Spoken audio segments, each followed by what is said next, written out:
Hemos elegido Hebreos capítulo 11 para hablar de la fe. Algunos lo titulan el capítulo de los seres de la fe. Pero yo también insistía hoy a los maestros de escuela dominical que los niños deben aprender, cuando dice que poner su confianza en Dios, es que aprendan que todo lo bueno proviene de Dios. Y cuando digo lo bueno, no quiero decir que lo malo también no provenga de Él, porque Amós dice que habrá algún mal en la ciudad que no provenga de Dios. Todo proviene de Dios. La Biblia dice del cual proceden todas las cosas. Pero, ¿y por qué toca este tema? Porque Hebreos 11, si bien estamos enseñando sobre el tema, muchas gracias hermano, si bien estamos enseñando sobre el tema de la fe, no podemos decir que no podemos caer en el error de idolatrar la fe. La fe no es Dios. La fe es el medio por el cual Dios quiere que alcancemos las promesas. Y la misma fe no la tendríamos si Dios no nos la hubiera otorgado. Así que en última instancia, detrás de todo lo que narramos en Hebreos capítulo 11 y exponemos a la luz de la Escritura, procede de Dios. Esto no lograron, esto no taparon boca de leones, esto no conquistaron, esto no hicieron lo que hicieron por sí mismos, sino por la gracia de Dios en ellos. Pero tuvieron también el sentido de la responsabilidad de vivir, de actuar conforme a la fe que recibieron. Así que nos vamos a meter en un tema muy lindo. Lo he titulado Desde lo imposible. Yo quiero que a manera de introducción usted reflexione en algo que es imposible. Es imposible que ese cónyuge incrédulo venga al arrepentimiento. Es imposible que algo muerto viva. Es imposible. Pero cuando se trató de hablar de esto por boca de Jesús, cuando le dijo que es más fácil que pase un camello por el ojo de una aguja que un rico entre al reino de los cielos, ellos, los judíos, que tenían en supremacía la riqueza y que consideraban, en mi opinión, que la riqueza era un reflejo de la bendición de Dios, como algunos caemos en ese error, que los ricos, si somos ricos es porque Dios está con nosotros, y si somos pobres es porque Dios nos ha abandonado.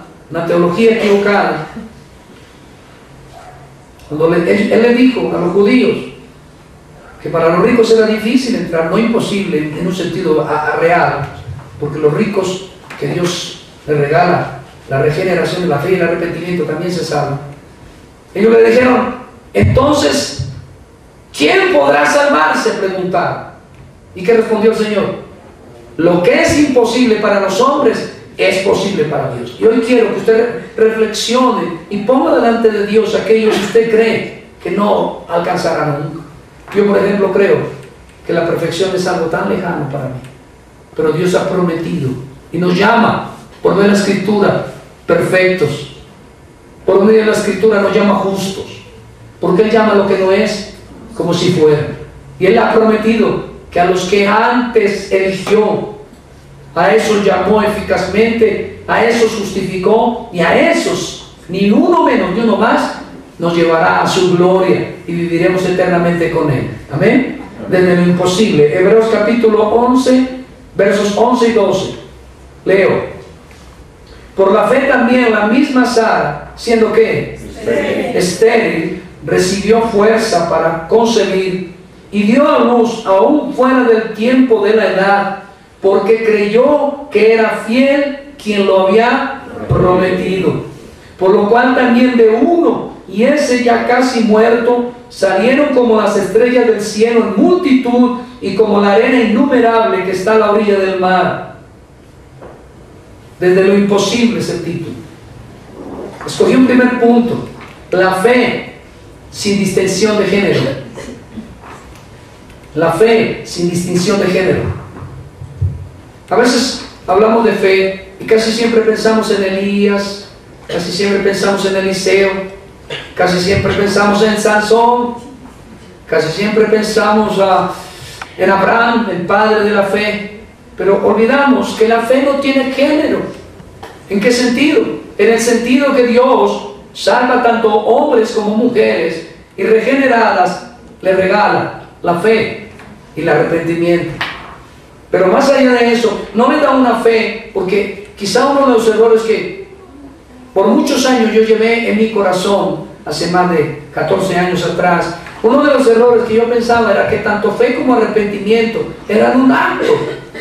Pero la fe y el arrepentimiento, cuando Dios lo otorga, son fe y arrepentimiento continuos. Todos los días nos levantamos y todos los días tenemos que venir a la cruz de Cristo para decirle: Señor, perdona mis pecados. ¿Cuántos pecaron hoy?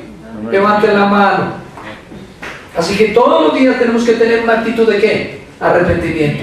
Pero asimismo la fe no solamente nos puede dar para ser salvos, porque el apóstol Pablo dice en Romanos: por fe y para fe. Quiere decir que por fe somos justificados, por fe somos salvos, pero a partir de ahí para vivir por medio de la fe. Así que la fe no tiene distinción de género. Dice: por la fe también la misma que Sara, en el versículo 11, primera parte. Por la fe también la misma Sara.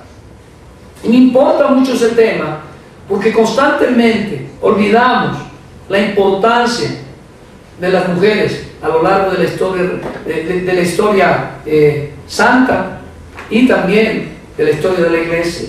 La Biblia no solo habla de hombres de fe, la Biblia habla de mujeres de fe. No hay duda que hubo también mujeres que, si lo vemos desde la perspectiva de Hebreos 11, podríamos decir que fueron heroínas de la fe. Si bien quien hace todas las cosas es Dios, de Él proviene toda buena dádiva, la Biblia nos dice que éstas también creyeron, y fue por esa fe que recibieron. Yo recuerdo a algunas mujeres, grosso modo. En primer lugar recuerdo la sirvienta del leproso Naamán. ¿Se acuerdan de ese militar que era leproso? ¿Quién fue quien le presentó el camino para alcanzar su sanidad? ¿Quién fue? Una mujer. Y es importante esta noche porque a veces, repito, una mala interpretación del rol de la mujer en la familia, del rol de la mujer en la iglesia, del rol de la mujer en la sociedad según la Escritura, nos puede llevar a la perspectiva que las mujeres prácticamente son un apéndice en la vida del hombre, y eso es falso. Cuando Dios dice en el Edén, hizo al hombre, vio que no era bueno, es decir, no era fructífero, no era productivo, y no estaba en el plan de Dios que el hombre estuviera como solo, y le hizo una compañía idónea. Desde el comienzo Dios insiste en que Dios, cuando pensó en el hombre, no dijo varón, sino pensó varón y hembra. Y la mujer de fe tiene que saber que sus peticiones, sus solicitudes, sus oraciones son tan escuchadas. Y de acuerdo a la Biblia, hubo periodos en la historia religiosa, en la historia bíblica, hubo periodos en los cuales, si usted me lo permite, fueron mejor y más oídas las oraciones de mujeres que de los mismos hombres, en razón a que eran mujeres de fe. Solo para, a grosso modo, recordemos, por ejemplo, Ana. ¿Se acuerdan de una mujer llamada Ana que era estéril en tiempos del profeta Samuel? De hecho, fue la madre del profeta Samuel. ¿Recuerdan ustedes a Esther, una mujer también de fe? ¿Recuerdan ustedes a Débora, que llegó a ser jueza en tiempos difíciles en Israel, que inclusive fue a la batalla, hizo tareas tremendas, militares, si me lo permite? Y fue en manos de mujeres que Dios dio la victoria en aquella época. ¿Por qué? Bueno, algunos dicen porque los hombres estaban apocados. Yo creo que es cierto. Pero también porque Dios quiere mostrar que su gracia no tiene límite de géneros. Dice la palabra de Dios que el Evangelio no distingue entre mujer y hombre, ni entre griego y judío.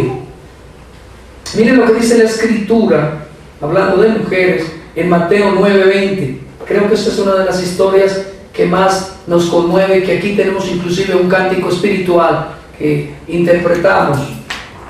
Dice: he aquí una mujer enferma de flujo de sangre, desde hacía 12 años, se le acercó por detrás y tocó el borde de su manto. Está hablando de la mujer enferma de flujo que se le acercó a Cristo Jesús. Y en el verso 21 dice: porque decía dentro de sí, ¿qué decía ella? Decía dentro de sí. Esa palabra es importante. Decía dentro de su corazón. Dios me había equipado con la fe. Pero, como dice el apóstol Santiago en su carta dice claramente que muéstrame tu fe por tus obras. Porque una fe sin obras es una fe que muerta. Y hay periodos de nuestra vida que nos sentimos como estériles.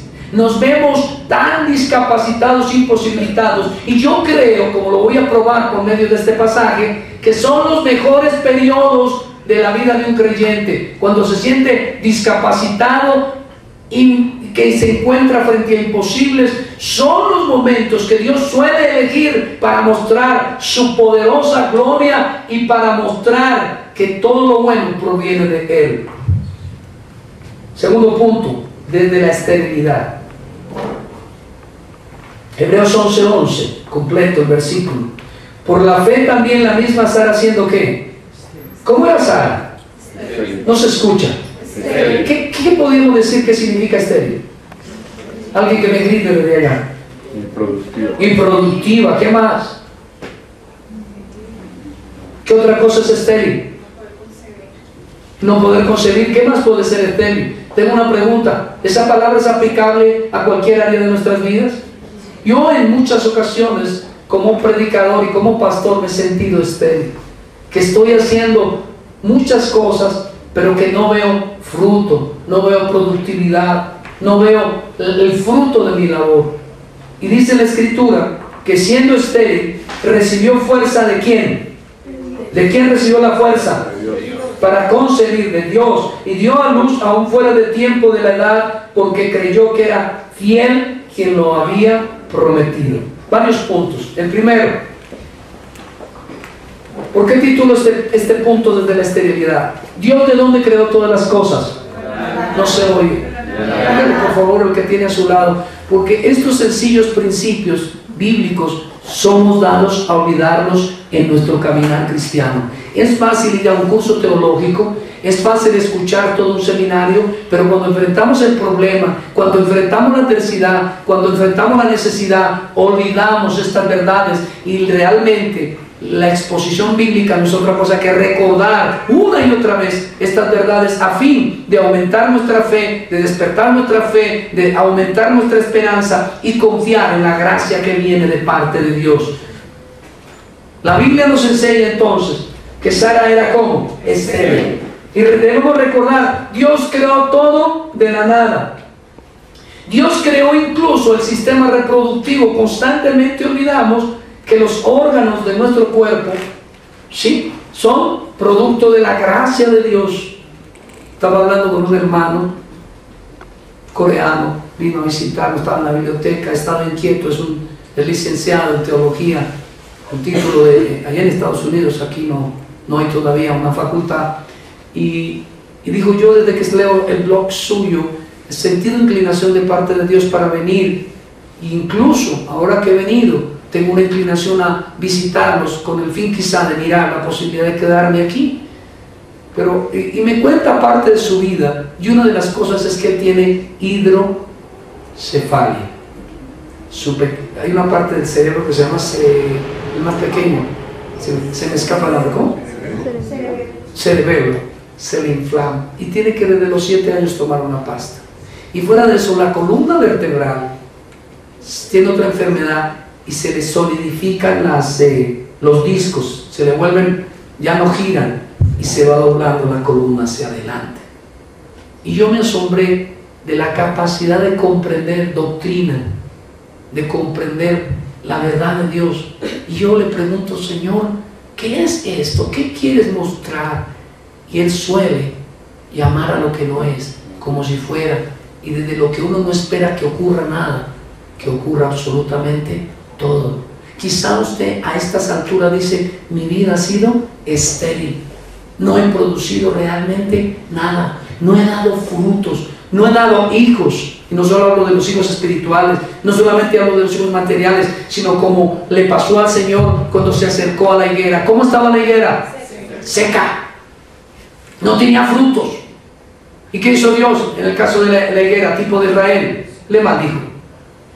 Pero Dios nos ha dicho que nosotros no somos la higuera, que nosotros somos la vid, que estamos pegados a la vid, y que pegados a Él daremos mucho fruto, al 30, al 60 y al 100. Y Dios nos deja ver estos pasajes de la Biblia para mostrarnos que desde la misma esterilidad Él puede producir grandes cosas por medio de nosotros. Hay muchos ejemplos en la Biblia de mujeres estériles que ilustran la condición estéril del hombre pecador para dar a luz el bien. Si usted lo mira desde la perspectiva del pecado, nosotros no teníamos posibilidades de hacer el bien. Todos nosotros nos habíamos extraviado. De continuo los pensamientos nuestros, ¿qué eran? El mal. Pero Dios, de la nada, de lo que no servía, de aquello que estaba desechado, hizo nuevas cosas, nuevas criaturas. Él dice: he aquí que yo hago nuevo todas las cosas. Y tenemos que hoy, en esta reflexión bíblica de los jueves, pensar: mi esterilidad es una limitante para Dios, mi incapacidad, el no poder. Yo recuerdo cuando llamó a Moisés, ¿qué fue lo primero que dijo Moisés para no ir? Yo soy tartamudo. ¿Y qué le respondió a él? Yo también soy el Dios de ¿quién? De los tartamudos. ¿Qué le dijo Samuel cuando fue llamado? ¿Qué le dijo? Soy niño, soy inmaduro. ¿Y qué le dijo el Señor? Todo lo que yo te diga que hagas, tú harás. Y todo lo que yo te diga que tú digas, tú lo dirás, porque yo soy vuestro Dios. Dios nos quiere hoy recordar que las cosas que Él hace, gloriosas para nuestras vidas, en favor de nosotros, en favor de su iglesia y para su gloria, no están dependiendo de nuestras capacidades naturales, no están dependiendo absolutamente. Estaba hablando precisamente, y voy a tomar el tema, hablando de los maestros para con los niños y hablando de los padres para con los hijos. Si fuera por mi manera de educar a mis hijos, hablo del pastor Manuel Sendales, y si fuera por mi buen ejemplo para con nuestros hijos, y si fuera por el buen ejemplo de mi esposa Iguel para con nuestros hijos, ¿dónde creen que estarían nuestros hijos? Perdidos, sin esperanza, alejados de toda esperanza, como le decía el apóstol Pablo a los gentiles cuando estaba empezando a proclamarles el evangelio. Vosotros que estabais alejados de Dios, refiriéndose a que los gentiles no habían recibido la revelación de Dios ni la cercanía de Dios, que no teníais ¿qué? Esperanza. Esos serían mis hijos. Pero lo que yo veo en ellos es por la bendita gracia de Dios. Tenemos que aprender a glorificar a Dios de la siguiente forma, no confiando en nuestras habilidades. ¿Qué dice en Proverbios capítulo 3? Dice la escritura: hijo mío, no te apoyes en tu propia prudencia, confía en Jehová tu Dios de todo corazón y hallarás gracia delante de Dios y delante de los hombres. La esterilidad no es una limitante para Dios, y hay áreas de nuestra vida que reconocemos se encuentran estériles, improductivas. Nuestras relaciones conyugales, nuestra relación con nuestros hijos. Algunos de nosotros incluso pueden pasar los años de decir: no he logrado nada positivo en mi vida material. A veces nos comparamos con otros, decimos: aquel ya consiguió, aquel tiene una profesión. O cuando somos ministros decimos: aquel otro ya tiene una sede o ya tiene tantas ovejas. Pero Dios nos habla desde la esterilidad y nos dice: no importa cuán estériles estés. ¿Cómo empieza el versículo 11? ¿Cómo empieza el versículo 11? Grítelo, hermano. No oigo, hermano. Ese es el punto. ¿Cuál es el tema central de esta noche? La fe. Por la fe. No dice que Sara se hizo muchos tratamientos, que Sara hizo muchas acciones que la llevaron a lograr tener un bebé, sino que ella creyó. Eso es todo lo que Dios espera. Yo he venido insistiendo en una tesis: Dios no espera que lo entendamos todo, pero Dios sí espera que lo creamos todo cuando se trata de su palabra. Y Sara creyó.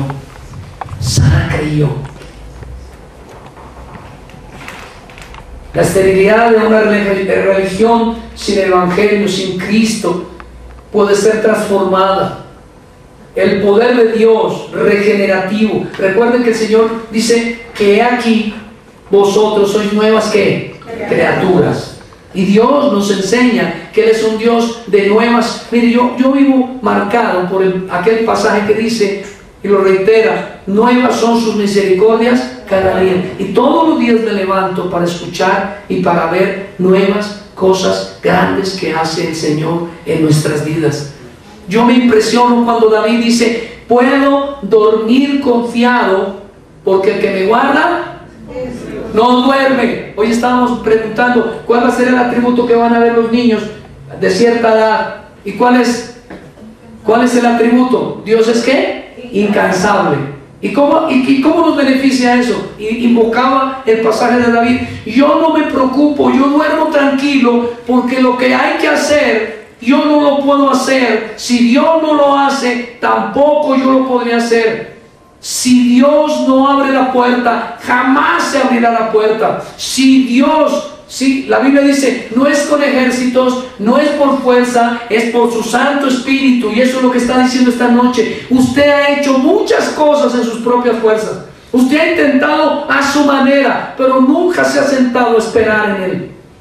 Vimos también cómo en muchas ocasiones, para probar que es Él el que produce las buenas cosas, a veces Dios mandaba a Israel a la guerra. ¿Cuánto lo recuerdan? Los mandaba a pelear y ellos salían como espadachines y vencían. Particularmente recuerdo una de las primeras guerras cuando el Moisés le levantan los brazos, si mal no recuerdo, Caleb y Josué, si mal no recuerdo, y le mantienen los brazos arriba para que el pueblo ganara la batalla. Cuando bajaban los brazos, ¿qué pasaba? El pueblo perdía la batalla. Y yo recuerdo esa batalla. Allí les mandó a pelear, pero hay pasajes que dice el Señor, no es necesario que esta pelea tú la pelees.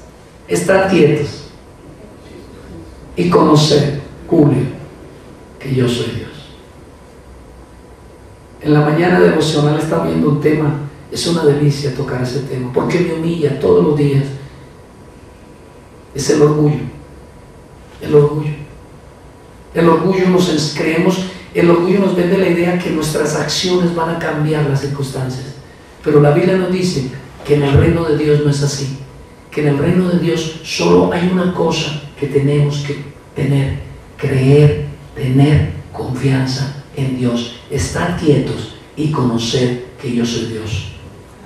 Sara, dice la Escritura, siendo estéril, ¿qué recibió? Fuerza. Yo me pongo a pensar, ¿qué significa fuerza aquí? Bueno, creo que significa varias cosas que no nos gusta hablar porque son demasiado íntimas. Pero una mujer de 90 años querrá tener relaciones íntimas. Pero la Biblia nos dice que Dios le produjo fuerzas. Y no dudo que eso implica un deseo de tener intimidad con su esposo. Pero también cuando dice fuerzas, quiere decir que la matriz que estaba seca, a la cual ya le había llegado la menopausia muchos años atrás, porque el promedio de la menopausia en términos generales llega sobre los 50 años, y ella tenía 90 años, llevaba 40 años de menopáusica. Pero el Señor, en su gracia, muestra que para Él eso no es nada imposible, que Él puede aquello que está muerto revivirlo. No fue lo que hizo Jesús en el Nuevo Testamento. Señor, Lázaro está enfermo. Hoy estuve en la biblioteca Pastores también, y el hermano Nay trajo un tema de un arequipe, una delicia, la supremacía de Dios en todo.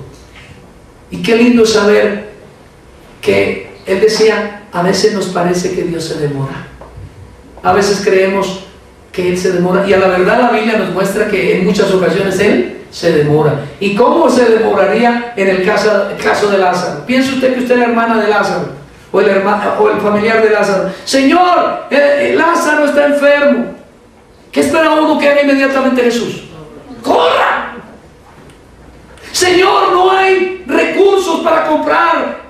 ¿Cuántos años llevamos orando por un terreno propio? 14 años. 40 años se demoró Dios en llevar, por causa del pecado, por supuesto, pero se demoró 40 años en meterlos en la tierra prometida. Dios suele tomarse su tiempo. Sus pensamientos no son los míos. Y entonces estamos pensando en Lázaro, su hermano se está muriendo, su hermana se está muriendo. Señor, ven. Él no corre, él se queda y dice, vaya que yo voy luego. ¿A qué suena eso? El Señor me ha abandonado. ¿Usted piensa que por qué Abraham tuvo relaciones con Agar? Porque tuvieron momentos críticos. Pero aquí nos dice que a pesar de ello, apenas entendieron claramente el propósito de Dios, se mantuvieron esperando en Dios. Yo no me imagino, repito, puede sonar gracioso, Abraham buscando sexualmente a una anciana, dos ancianos intentando por la fe algo, porque Dios lo había prometido. Hay cosas que usted ha dejado de hacer porque dejó de confiar en Dios. Dice que nunca el sembrador recogerá, sino primero trabaja en la tierra, echa la semilla. Eso es lo que le dice Pablo a Timoteo. Primero, nadie participará del fruto si primero no trabaja. Así que en esta porción Dios nos está mostrando su poder regenerativo, pero nos está diciendo que le dio fuerza para concebir y dio a luz aún fuera del tiempo de la edad. ¿Qué le dicen a una mujer cuando tiene 40 años y dice quiero tener un bebé? ¿Qué le dicen regularmente? Ustedes que son entendidos. Pues se pone una eclampsia, un paro cardíaco. Usted ya no está para eso. Pero imagínense que llega al policlínico, llega una anciana de 90 y le dice, por favor, deme algunas recomendaciones porque yo quiero encargar un bebé. ¿Qué cree que diría el médico? ¡Está loca!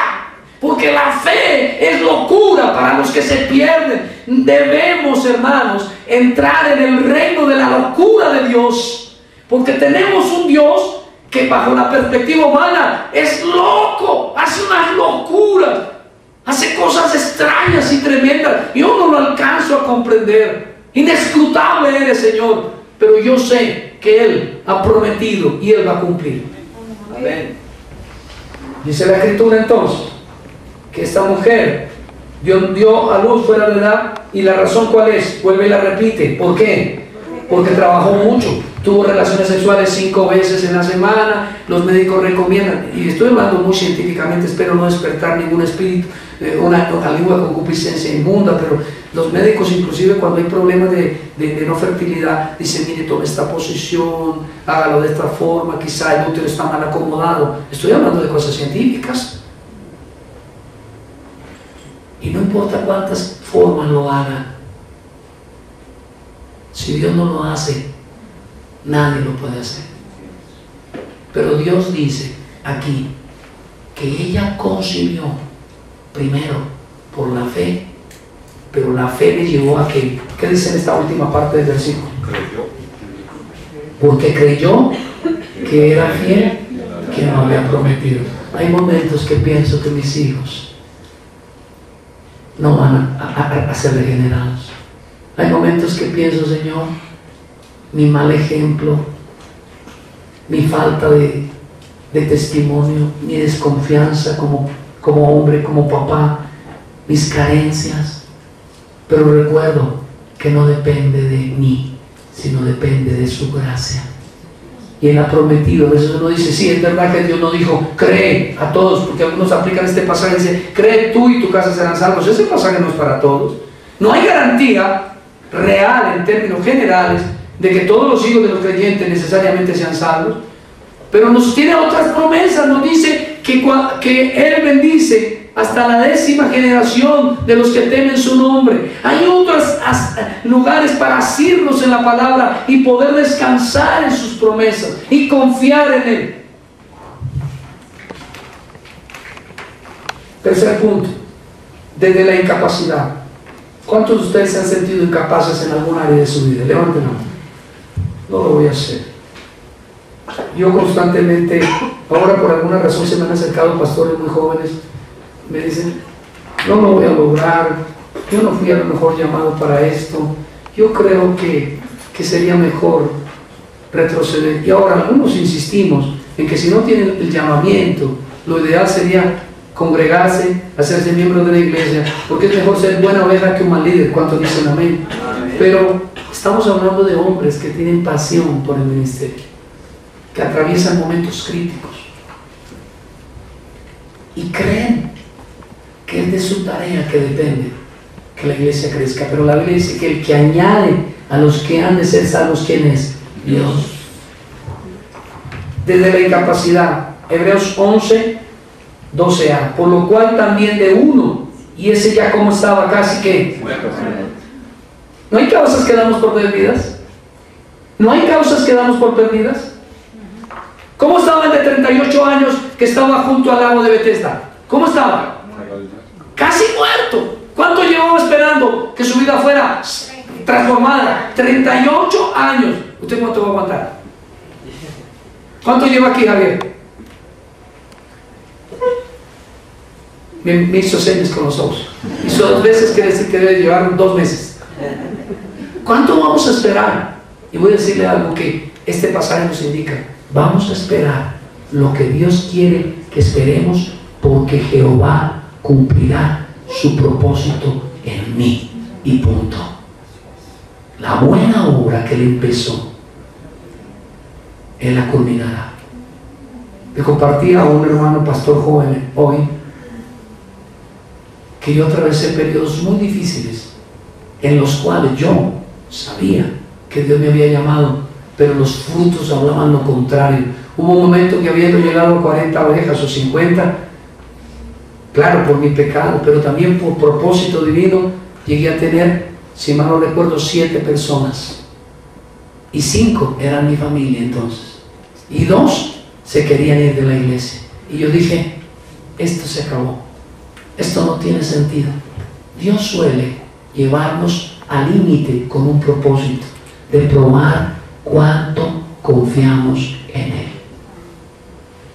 Yo vi días en que Oscar y Manuel los daban por perdidos absolutamente, porque tocaron límites como adolescentes, ya por mi mala instrucción, ya por mi mal testimonio, ya por su propio pecado, pero tocaron límites. Dije, lo di por perdidos, ya no. Y cuando lo di por perdidos y descubrí mi incapacidad, porque este punto, ¿cómo lo titulé? Desde la incapacidad. Cuando me doy y me declaro incapaz, es cuando Dios actúa. ¿Por qué? Porque Él se fortalece en nuestras debilidades. Mientras usted se crea capaz, mientras usted se crea fuerte, mientras usted crea que lo va a lograr, es porque ha puesto su confianza en usted mismo. Pero usted va a notar que la mayoría de los héroes de la fe, su vida consistió en esto: yo no lo puedo hacer, pero si tú lo dices, así será. ¿Cuántos recuerdan a Gedeón? ¿Cuántos recuerdan a Gedeón, uno de los jueces? ¿Qué le dijo el Señor? Gedeón, varón valiente y esforzado. Y él se quedó asustado. Si se lo dicen a Manuel Sendal, le dice, ya lo sabía, Señor, yo no sé por qué me lo está repitiendo, yo sabía que soy ese. No es nuestro orgullo así, pero la humildad consiste en reconocer que nosotros no lo podemos hacer. Si usted se arrodillara y le dijera, Señor, me rindo a ti, yo no puedo. Pero si tú dices que lo que sea, será, porque tú de la nada puedes hacer todo, porque tú llamas a lo que no es como si fuera, y tú has prometido, y fiel eres tú. Mire lo que dice acá en este pasaje, que ella dijo, fiel es Él que lo prometió. La confianza, la fe de Sara estaba cimentada en la fidelidad de Dios, no en mi fidelidad. Tengo una pregunta. David era el rey de Israel, ¿verdad? Y Dios le prometió que le haría casa a su hijo, ¿o no se lo prometió? Se lo prometió. Ahora, David pecó. No escucho. Ahora tengo preguntas. Salomón levantó de todos modos la casa. ¿Por qué? Porque Dios se lo había prometido. Y es más, por la promesa que Dios le hizo a David, Dios no dividió el reino durante la vida del rey Salomón. Dijo, por amor a tu padre, no dividiré el reino mientras tú vivas, Salomón. Pero cuando tú mueras, el reino será ¿qué? Dividido. ¿Eso qué quiere decir? Que Dios mantiene su promesa en nuestras vidas aún después de muertos. Hace poco estuve en un funeral, les conté el domingo, creo. Estuve en un funeral. Cada vez que voy a un funeral pienso esto: un día yo me voy a morir. Ahora casi siempre los papitos que decimos: Señor, que yo no me muera hasta que ellos se casen. Yo soy papá. Señor, que yo no me muera hasta que ellos tengan su propia casita. Señor, que yo no me muera hasta que tengan una profesión. Señor, que yo no me muera hasta que ellos. Pero uno nota la vida, en la vida real, apagando esta fantasía, en la vida real constantemente hay gente que muere. ¿Y cómo quedan los niños? Desprotegidos. Y muchos de esos niños terminan siendo grandes hombres y mujeres de la fe. Grandes hombres y mujeres, porque Dios es el que hace la obra. A mí me impacta esto, con este tema, con los que tenemos hijos. Se le apareció el Señor a Jacob, ¿y qué le dijo? Yo soy el Dios de Abraham tu padre, yo soy el Dios de Isaac tu padre. ¿Qué le estaba diciendo? Yo vengo a cumplir en ti promesas que le hice a tu papá, pero que no se las cumplí a él porque no las tenía previstas para que cumplieras en él, sino cumplirlas en tus hijos.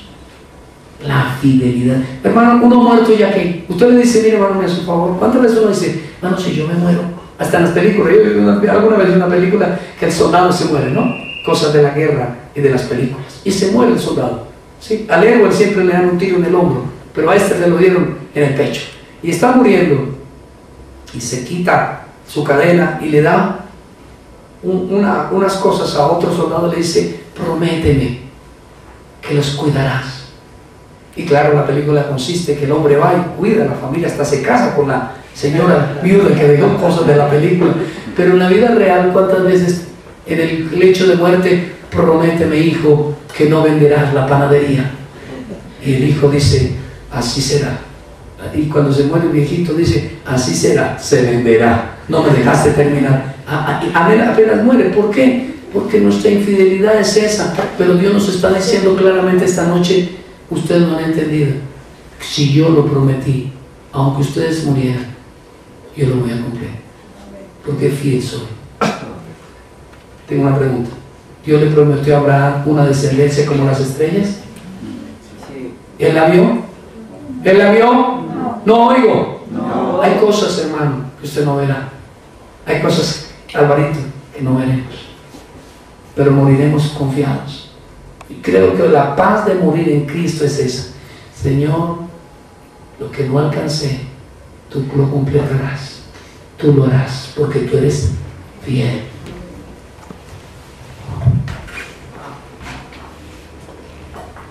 Dice: por lo cual también de uno, y este ya casi muerto, desde la incapacidad de uno, tipificando a Cristo hombre, porque ese uno tipifica a Cristo, desde uno, y dice casi muerto, quiere decir incapaz, pero sin perder la esperanza, porque hay una cosa que Abraham no perdió nunca. ¿Qué?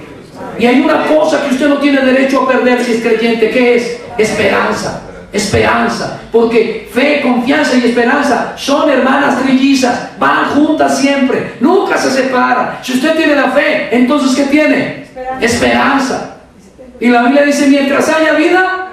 Pero yo le voy a decir algo que no dice la Escritura, pero basado por implicación en lo que he dicho: aunque muera, yo seguiré, moriré en esperanza. ¿Por qué? Porque Dios es fiel. Miren lo que dice la Escritura en un pasaje que está en Romanos capítulo 4, verso 18, hablando de un viejito llamado Abraham de 120 años, cuchitrilla, anciano, no era capaz de hacer ya nada. Pero miren lo que dice la Escritura: él creyó, ¿quién? Abraham, en esperanza ¿contra qué?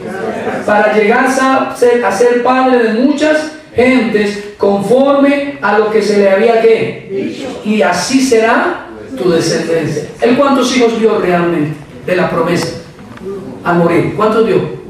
Pero si Dios me prometió que eran muchos.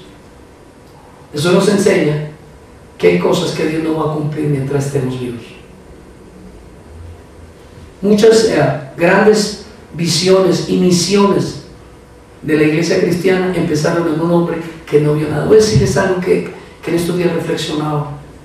Si Spurgeon viviera ahora, en términos aquí terrenales. Si tuviera contacto con la tierra, se gozaría, pero él murió entristecido. Él fue uno de los hombres de la palabra que más fue atacado en su época. Lo llamaban actor, porque él, a diferencia de los predicadores de su época que eran acartonados, él decía que los predicadores de su época eran din don. ¿Qué significa eso? No despertaban ni al que estuviera más despierto, pero él se movía, usaba ejemplos, echaba mano a la naturaleza. Su manera de predicar era distinta y lo llamaron actor, comediante. Como habló de la doctrina de la gracia, lo atacaron una y otra vez. ¿Y sabe qué dijo en una de sus enseñanzas? Yo sé, escuche lo que él dijo, yo sé que la historia me vindicará. ¿Por qué? Porque él había predicado el evangelio bíblico, y el evangelio bíblico tiene frutos a corto tiempo, a mediano tiempo y a largo tiempo. La obra que estamos haciendo hoy, los años la recordarán, porque lo hacemos en Cristo Jesús. Si Dios es quien lo hace, en Él, por Él y para Él, pero no hay duda que el medio de gracia fue la fe que Dios le había otorgado a Abraham. Cuarto punto, la gloria de su gracia. Hebreos 11, verso 12. Por la cual también de uno, y ese ya casi muerto, ¿qué? No se oye. Las estrellas del cielo en multitud, y como la arena innumerable que está a la orilla del mar. Cuando uno está en esterilidad, uno no puede creer que pueda ser productivo. Y a la verdad no lo es. Pero uno puede decir, estoy confiado en que tú me vas a hacer productivo, que por medio de tu gracia tú puedes llegar a llevarme a dimensiones que no tenía ni en mi mente, de muerte a vida, ¿verdad? Sorprendente. Dice que casi estaba como muerto, y de muerte a vida, porque lo hace así. No tengo la duda que Él no quiere que nos atribuyamos gloria alguna. ¿Dónde queda la jactancia de Abraham y Sara? ¿Dónde quedó la jactancia? Cuando Dios nos lleva a ceros y nos limita y nos quita toda posibilidad, lo que está buscando es que no nos jactemos, que no digamos esto que logré, lo logré yo, sino que tengamos que decir la gloria, la honra y el honor le pertenece ¿a quién? A Dios.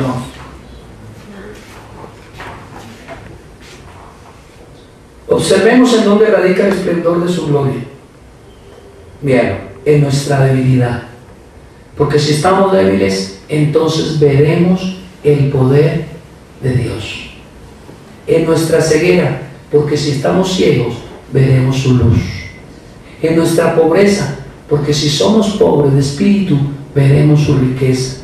Y en nuestra dependencia, que es igual a humildad, veremos su gloria. Porque la dependencia es lo mismo que humildad. Cuando dependemos de Dios, entonces estamos actuando de una manera absolutamente humilde. Recuerden que hoy jueves es una meditación sencilla, pero con deseo en el tema de la fe que estamos tocando, de que entendamos que es un medio para alcanzar, para recibir, para conquistar, para lograr. Quiero terminar aquí, hermanos.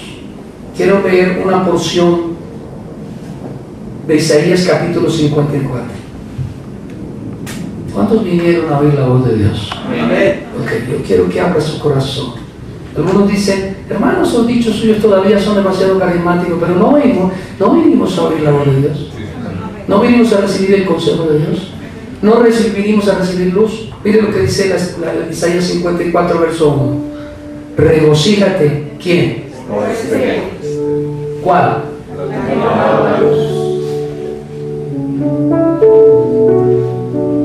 Regocíjate. ¿Cómo le puede pedir Dios a un estéril que se regocije? ¿Cómo le puede Dios pedir a un pastor que ha perdido todas las ovejas que se regocije? ¿Cómo le puede pedir Dios a un cónyuge que considera que ha sido un mal esposo o una mala esposa? ¿Cómo le puede pedir Dios regocíjate cuando todo lo que lo rodea y lo que ve como producto de su estilo de vida son solo pérdidas? ¿Cómo puede pedirme eso Dios? porque Dios llama a lo que no es como si fuese. Dice: regocíjate, oh estéril, la que no daba a luz, levanta canción y da voces de júbilo. ¿Cuándo? Cuando todavía es estéril, cuando todavía es improductiva. ¿Cuándo hay que regocijarse? ¿Por qué? ¿Por qué hay que regocijarse todavía cuando estamos en la austeridad, cuando estamos en la necesidad, cuando estamos en la prueba? Porque regocijarse cuando estamos en el problema es celebrar por anticipado que Dios responderá, que Dios bendecirá. Dice: regocíjate, estéril, la que no da valor, levanta canción y da voces de júbilo, la que nunca estuvo ¿de qué? Porque más son los hijos de la desamparada que los de la casada, ha dicho Jehová. Ensancha el sitio de tu tienda y las cortinas de tus habitaciones sean extendidas. No seas escasa, alarga tus cuerdas y refuerza tus estacas, porque te extenderás a la mano derecha y a la mano izquierda, y tu descendencia heredará ¿qué? Y habitará las ciudades asoladas. Y luego dice: no temas, pues no serás confundida, y no te avergüences, porque no serás afrentada, sino que te olvidarás de la vergüenza de tu juventud y de la afrenta de tu viudez, no tendrás más memoria. Porque tu marido, ¿quién es? Porque tu marido, ¿quién es? ¿Qué dice el versículo? Grítelo usted, hermano. Porque tu marido, ¿quién es? Verso 5. Dios. ¿Por qué tienes que regocijarte estando en pobreza, estando en necesidad, estando en esterilidad? Porque tu hacedor, el que lo va a hacer, el que va a hacer que tú seas aquello que tú pensabas no lograrías, es Dios. Dice luego: Jehová de los ejércitos es su nombre, y tu Redentor, el Santo de Israel. Dios de toda la tierra será llamado. Porque como mujer abandonada y triste de espíritu te llamó Jehová, y como a la esposa de la juventud que es repudiada, dijo el Dios tuyo. Por un breve momento, ¿qué hice? ¿Por qué estaba estéril? ¿Por qué Sara era estéril? No oigo. Hermano, no quiero que nos vayamos sin entender lo que Dios quiere decir. ¿Por qué Sara era estéril? ¿Qué es lo normal de una mujer, lo regular, cuando tiene relaciones sexuales con el marido? ¿Qué es lo regular? ¿Quién la hizo estéril? ¿Quién te sentó allí? ¿Quién te ha quitado lo que perdiste? ¿Quién te ha producido esa enfermedad? ¿Quién te ha limitado tus posibilidades? Dios. ¿Con qué fin? Para mostrar su misericordia, para mostrar su gloria.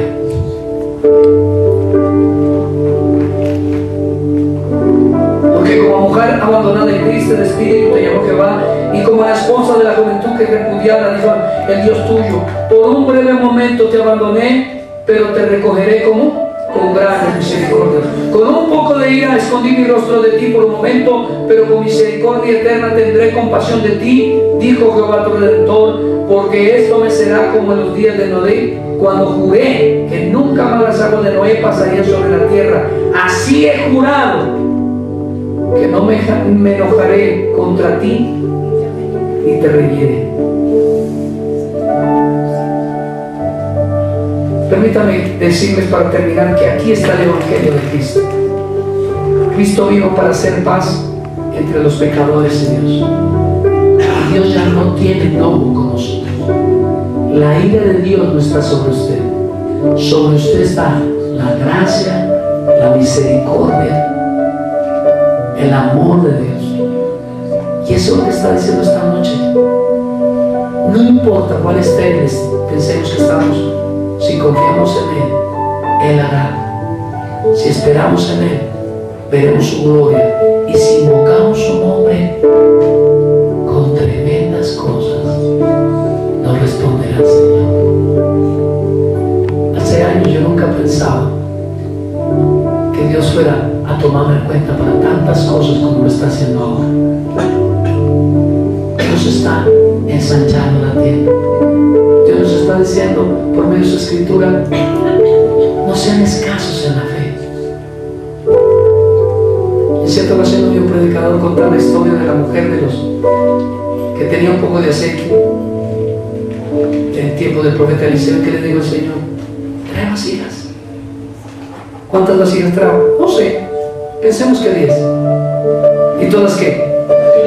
Si hubiera traído 11, que hubiera traído 20, porque dice la Biblia que cuando se acabaron las vasijas, cesó el aceite.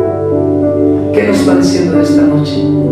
Si Sara y Abraham eran viejos y no tenían ninguna probabilidad de ver descendencia, y yo lo hice, ¿cuánto más lo puedo hacer hoy con vuestras necesidades, con vuestras peticiones y con vuestras promesas que me hacéis? Yo puedo daros todo lo que yo quiera, porque yo soy Dios. Y no depende de vosotros, no depende de vuestra fuerza, ni de vuestra edad, ni de vuestros años, no depende de vuestras capacidades, no depende de vuestros recursos, no depende de vuestros poderes, depende de uno solo, Jehová nuestro Dios.